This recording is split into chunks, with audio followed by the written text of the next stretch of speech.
మిత్రులందరికీ స్వాగతం. నా పేరు Padmavathi. Welcome to my channel. ఇవాళ మనం వినబోయే కథ విహారి రచించిన సశేషం. ఒక చక్కని కథని వినేద్దామండి. మురళి మాట్లాడుతూ ఉంటే ఏటికి పోటు తగిలినట్లు ఉంటుంది. నేను వసుమతి వింటూ ఉన్నాం. ఇవాళ తన సేవా కార్యక్రమాల గురించి చాలాసేపు చెప్పాడు. పదవీ విరమణ తర్వాత తిని కూర్చుంటే కొత్త రోగాలొస్తాయి. మూర్తి అందుకని ఈ వ్యాపకాలు పెట్టుకున్నాను అని తన దినచర్య అంతా మా ముందు పరిచాడు. పొద్దుచాలని మనిషే అని నవ్వింది వసుమతి.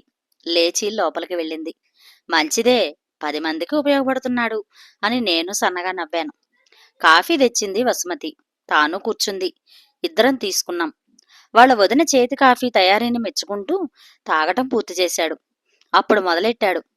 మనం కలిసి 2 ఏళ్ళు అయింది కదా. ఈ మధ్య ఒక దారుణం జరిగింది. నేను వసు ఉత్సుకతతో అతని వైపు చూశాం.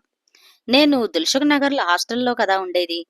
మా హాస్టల్ పక్కన ఒక అపార్ట్మెంట్ సముదాయం ఉంది. ఆ రోజు రాత్రి 10 అవుతూ ఉండగానే గేటు దగ్గర కలకలంగా ఉంటే బయటకొచ్చా. అంబులెన్స్ పక్కగా ఓ మధ్య వయస్కుడు చేతులు కట్టుకుని నిలబడి దీనంగా ఎదుటివాళ్ళని ప్రాధేయపడుతున్నాడు. మీరు పెద్ద మనసు చేసుకుని అనుమతించండి సార్. ఇప్పుడు శవాన్ని తీసుకుని ఎక్కడికి పోగలం? ఈ నగరంలో మాకంతగా తెలిసిన వాళ్ళు లేరు సార్ అని. ఆ వెంటనే అతని తల్లి దుఃఖాన్ని దిగమింగుకుంటూ భర్త శవాన్ని కనీసం ఆ రాత్రికన్నా అక్కడ ఉండనీయమని పదే పదే అడుగుతోంది. ఎదుటి వ్యక్తులు అపార్ట్మెంట్ నివాసులు, సంఘం కార్యనిర్వాహకులు వాళ్ల సంఘం నిబంధనల్ని కట్టెవిరిచి పొయ్యిలో పెట్టినట్టే చెప్పేశారు. రేపు ఉదయం శవాన్ని ఇక్కడికి తెచ్చుకోండి. ఓ 2 గంటల్లో మీ కర్మకాండాల్ని పూర్తి చేసుకుని శవాన్ని శ్మశానానికి తీసుకుపోండి. అంతకు మించి మేమేం సహాయం చేయలేం. ఇది వారి నిర్ణయం. చనిపోయిన వ్యక్తి కొడుకు దిక్కులు చూడసాగాడు. అతని పేరు శేఖరం అని తెలిసింది. అప్పటికే అక్కడ చాలా జనసమ్మర్దం చేరింది. సంఘం వారి ఆధిపత్య ధోరణికి నిరసన ధ్వనులు, వారికి అనుకూలంగా తీర్మానాలు సాగిపోతూ ఉన్నాయి. నేను శేఖరం పక్కకి వెళ్లి అతని తండ్రి మరణం వివరాలని కనుక్కున్నాను. ఆస్పత్రిలో 6 నెలల వైద్యం సాగింది. చనిపోగానే శవాన్ని తీసుకుపోవాలని ఒత్తిడి చేశారు వాళ్ళు. కావలసిన ధ్రువపత్రాలన్నీ ఇచ్చారు. అతని చెల్లెళ్ళిద్దరూ ఢిల్లీలో ఉన్నారు. వారు రాకుండా శవదహనం చేయవద్దనేది అతని తల్లి కోరిక. అంటే కనీసం ఈ రాత్రికన్నా శవాన్ని ఎక్కడన్నా ఉంచాలి. నేను పూనుకొని మార్చురీలకు ఫోన్ చేయసాగాను. చివరికి కార్పొరేట్ హాస్పిటల్లో ఖాళీ దొరికింది. అంబులెన్స్ని అక్కడికి నడిపించాం. మర్నాడు మధ్యాహ్నానికి శేఖరం చెల్లెళ్ళు వచ్చారు. ఆయన ఇంటి దగ్గరికి తెచ్చి 2 గంటల్లో కర్మకాండ పూర్తి చేసి సాయంత్రానికి శవాన్ని శ్మశానానికి తీసుకువెళ్ళగలిగాం. ఇది సంగతి అని ఆగాడు. చాలా దురదృష్టమే అన్నాను. అదిగో ఆ దుర్ఘటన జరిగినప్పటి నుంచి నాకు మనసులో లేదు. పగవాడికి కూడా ఇలాంటి చావు రాకూడదనిపించింది. పరిపరి విధాలా ఆలోచించి చివరికొక ఉద్యమానికి పూనుకున్నాను. ఏమిటన్నట్టు చూశాం. నిరీక్షణ గృహాల ఏర్పాటు. ప్రతి అపార్ట్మెంట్ కాంప్లెక్స్లో చనిపోయిన వ్యక్తి అంతిమయాత్ర ఆలస్యం తప్పనిసరి అయితే 1-2 రోజులు ఉంచటానికి ప్రత్యేకంగా ఒక గదిని ఏర్పాటు చేయాలనేది విజ్ఞప్తి. ఈ పని మీద తిరుగుతున్నాను. నీ సహకారం చాలా అవసరం. ఇవాళ నా ఇతర కార్యక్రమాలకు సెలవు పెట్టేశాను అన్నాడు.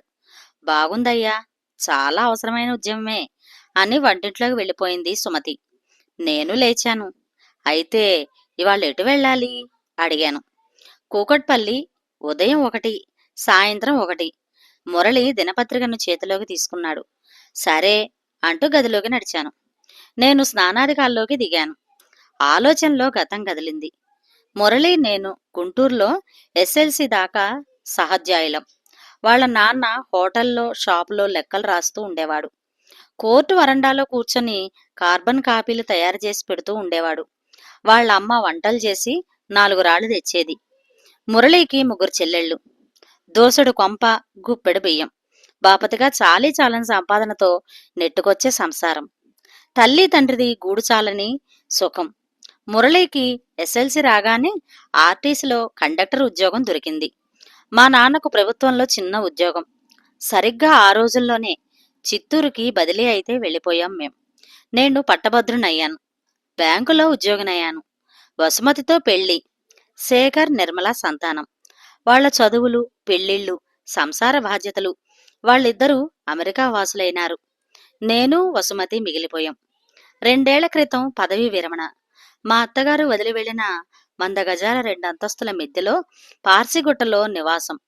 చాలా కాలం మురళి గురించి ఏ విశేషమూ తెలియలేదు. 2 నెలల క్రితం ఒక పెళ్లిలో కలిశాడు. నేను, వసుమతి, మురళి ఒక మూలకి పోయి కూర్చొని మాట్లాడుకున్నాం.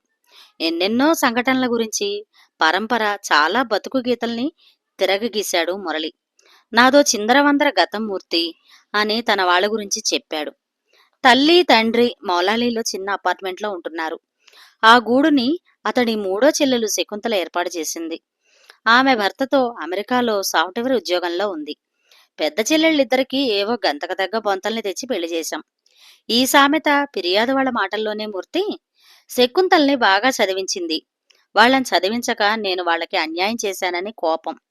ఇద్దరూ విజయవాడలో ఉంటున్నారు. నాతో మాట్లాడరు. హైదరాబాదు చుట్టపు చూపుగా వచ్చినా అమ్మా నాన్నని చూసి వెళతారు అని బాధపడ్డాడు. నీళ్లు తెచ్చుకుని తాగి కూర్చున్నాడు. మేమడగబోయే ప్రశ్నని పసిగట్టినట్టు తానే చెప్పాడు. నేను పెళ్లి చేసుకోలేదు మూర్తి అని.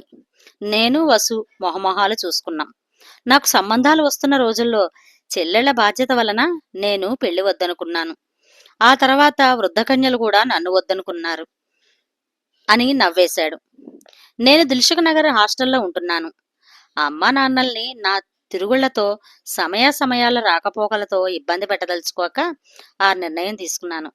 భోజనాలకి పిలుపు వచ్చింది. లేచి వెళ్లి వధూవరులకు కానుకల కవర్లిచ్చేసి తిండికి వెళ్ళాము. భోజనాల తర్వాత ఇతర వివరాలు సశేషం అని నవ్వుతూ సెలవు తీసుకున్నాడు. మళ్ళీ ఇదిగో ఈవేళ మురళి ఫోను. ఆ వెంటనే రాక టిఫిన్ చేసి మురళి, నేను ఆ సేవా కార్యక్రమం మీద కూకట్పల్లి వెళ్ళాము. ముందుగా అనుకున్నట్టే ఒక అపార్ట్మెంట్ నివాసుల సంఘం వారిని కలిశాము. అటు నలుగురు, ఇటు మేమిద్దరం. మాటలు సాగినాయి. మురళి ప్రతిపాదనను వివరంగానే చెప్పాడు. అంతా విని త్వరలోనే వాళ్ల సంఘం సమావేశ నిర్ణయం తీసుకుంటామని మాటిచ్చారు. మధ్యాహ్నం భోజనం, విశ్రాంతి, టీ అయినాయి. ఈ సాయంత్రమే రెండో సంఘం వారిని కలిశాము. వాళ్ళు మాత్రం తమ కాంప్లెక్స్ లో ఎక్కడా ప్రత్యేకంగా ఏ గది గాని ప్రదేశాన్ని గాని కేటాయించలేమని వాళ్ళ నిబంధనల్ని ఖచ్చితంగానే చెప్పేశారు. వాళ్ళు అంగీకరింపజేయడానికి చాలాసేపు ప్రయత్నించాడు మురళి.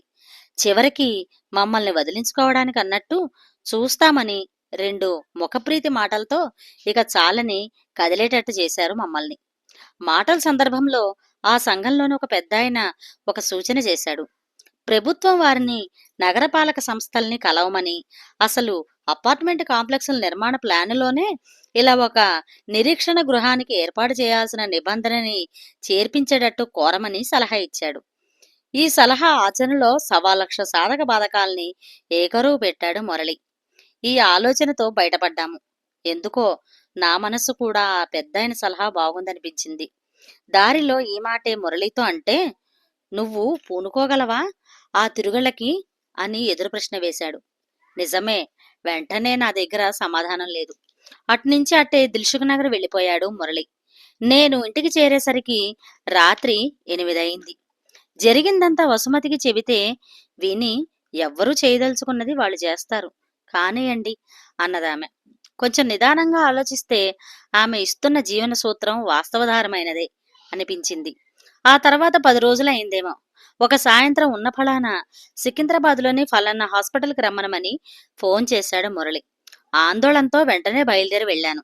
నేను వెళ్లేసరికి మురళి ఆస్పత్రి వారితో పెద్ద గొంతుతో ఘర్షణ పడుతున్నాడు. నన్ను చూసి విషయం చెప్పాడు. మా నాన్నగారు 1 గంట క్రితం ఇక్కడ మరణించారు మూర్తి. దగ్గరగా వెళ్లి సారీ అంటూ చెయ్యి అందుకున్నాను. శవాన్ని వెంటనే తరలించాలని ఒత్తిడి చేస్తున్నారు వీళ్ళు అని అక్కడ అపార్ట్మెంట్ వాళ్లేమో అక్కడికి తెచ్చి రాత్రికి ఉంచడానికి వీల్లేదని ఖరాఖండిగా చెప్పేశారు. పెద్ద చెల్లెళ్ళిద్దరూ తెల్లవారేలోగా రాగలరు. కాని శకుంతల తాను రానిదే శవదహనం చేయొద్దని ఏడుస్తోంది. ఈ రాత్రికే టికెట్ కోసం ప్రయత్నిస్తుందిట. అమ్మ కూడా ఆ పిల్ల రావాలి అంటున్నది అని హాల్లో ఓ మూల చేయి చూపించాడు. ఆమె చెంగు నోటికి అడ్డం పెట్టుకుని విచారంగా కూర్చొని ఉంది. ఆమె దగ్గరకు వెళ్ళాను. నన్ను గుర్తుపట్టింది. చాలా ఏళ్ల తర్వాత ఇట్ట కలుస్తాం అనుకోలేదు మూర్తి అని. మొన్న రాత్రి తెల్లవారుజామున కడుపులో నొప్పి అన్నారు. మురళికి ఫోన్ చేశాను. వచ్చి అపెండిక్స్ సమస్యేమో అంటూ అంబులెన్స్ ని పిలిచాడు. ఇక్కడికి వచ్చి చేర్చాడు. వచ్చినప్పటి నుంచి ఐసీయూ వైద్యం. అసలు సమస్య ఏమిటో చెప్పరు. ఆపరేషన్ చెయ్యలేదు. మధ్యాహ్నం హార్ట్అటాక్ పోయారని కబురు. అప్పటికే ఆమె స్వరం గాద్గదమైంది. నేను సానుభూతి మాటలు పలికాను. నిదానంగా మురళి దగ్గరికి వచ్చి జరుగుతున్న చర్చలో మాట కలిపాను. ఆస్పత్రి అధికారి ఎవరో ఒక ఆయన వచ్చి తమ ఇబ్బందుల్ని ఏకరువు పెట్టాడు. 7 గంటలైంది. మురళిని డబ్బేమైనా కావాలా అని అడిగాను. అక్కర్లేదు, శకుంతల మొన్ననే 4 లక్షలు వీళ్ల జాయింట్ అకౌంట్కి పంపించింది. 2 లక్షలైంది, పర్వాలేదు, అన్ని అవసరాలు తీరుతున్నాయి అన్నాడు. మార్చురుల్ని వెతకడం మొదలుపెట్టాం. ఎక్కడా ఖాళీలేవు. 9 అయింది.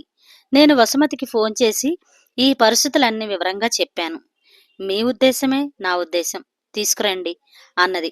నేను చెప్పిన ఉద్దేశాన్ని అంతా వెంటనే సానుకూలంగా చేసినందుకు కించిత్ ఆశ్చర్యం కలిగినా సంతోషమే కలిగింది. బిల్లు చెల్లించి అంబులెన్స్ని మా ఇంటికి నడిపించాను. తెలియజేసిన వారందరికీ ఈ విషయం తెలియజేశాడు మురళి. మర్నాడు తెల్లవారుతూ ఉండగా మురళి పెద్ద చెల్లెళ్ళు, బావగారులు వచ్చారు. ఆ మర్నాడు ఉదయానికి ఢిల్లీ మీదుగా శకుంతల ఇక్కడికి చేరుకోగలిగింది.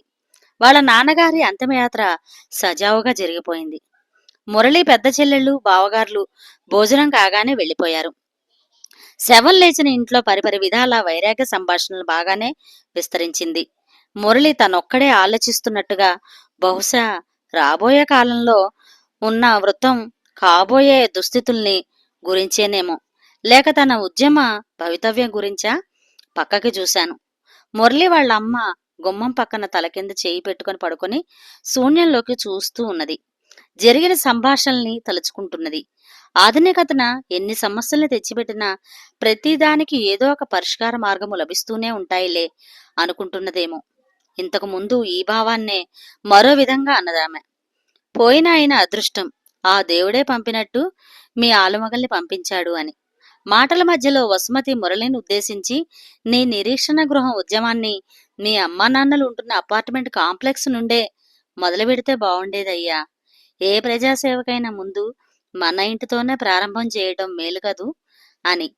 ఈ అవసరం నీకు స్పృశించలేదు అన్నది. మురళి ఏమీ అనలేదు.